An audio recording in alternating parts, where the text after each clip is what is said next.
help find her, only to discover later that she was sitting right next to him. My father, whom I call Appa, had warned me not to be deceived by her again. I had sensed sadness more than anger in his voice. "Please, Akka, let us forget everything that has happened," Kavya begged. "Please, I am sorry." Instead of her customary boldness, there was fear. I remained unmoved. We had so many old wounds. She had often defied everyone and everything. Grandmother always defended her, even when she stole money from Aunt Maria, explaining away her behavior. "She's just a child." Appa had beaten her on several occasions. 9 months earlier, there had been an especially heated argument with my father. It was about her boyfriend, of course. Appa and I disapproved of him, while Amma was on my sister's side.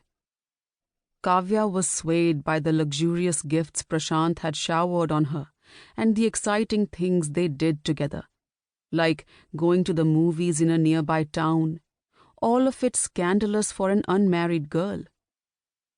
The neighbors ridiculed us.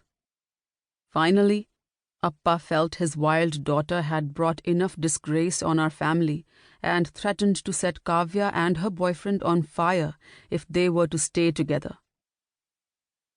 Kavya must have known this was an empty threat, but she used it as an excuse to get Amma to whisk her away to an unknown place where none of us could find her. She and Amma disappeared completely, until that phone call. "Akka, please can you ask Appa to put me back in school?" she pleaded. My sister had often complained about school and frequently skipped classes for one reason or the other. Now she was asking for my help to get back? This time I would not fall for her tricks. "I don't believe you've changed, Kavya. Don't call me again." I slammed the phone down. 3 days later, I was with my classmates at a surprise birthday party for Miss Jayantashri, a long-time manager at Shanti Bhavan, the school where I lived and studied.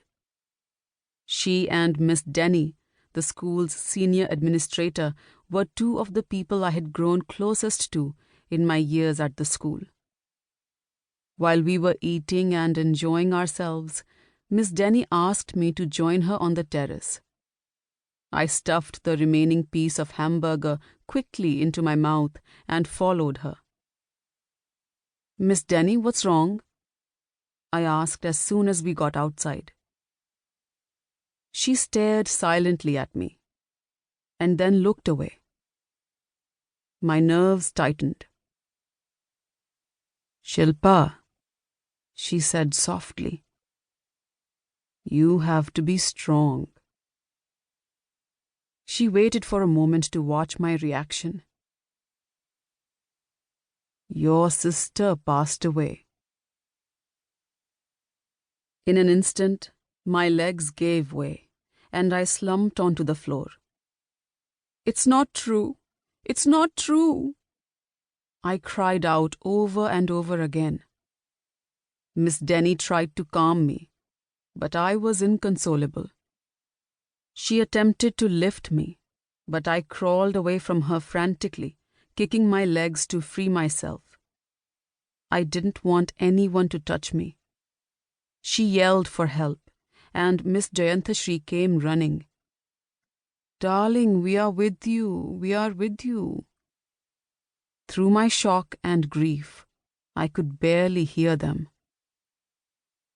Kavya's last words echoed in my ears.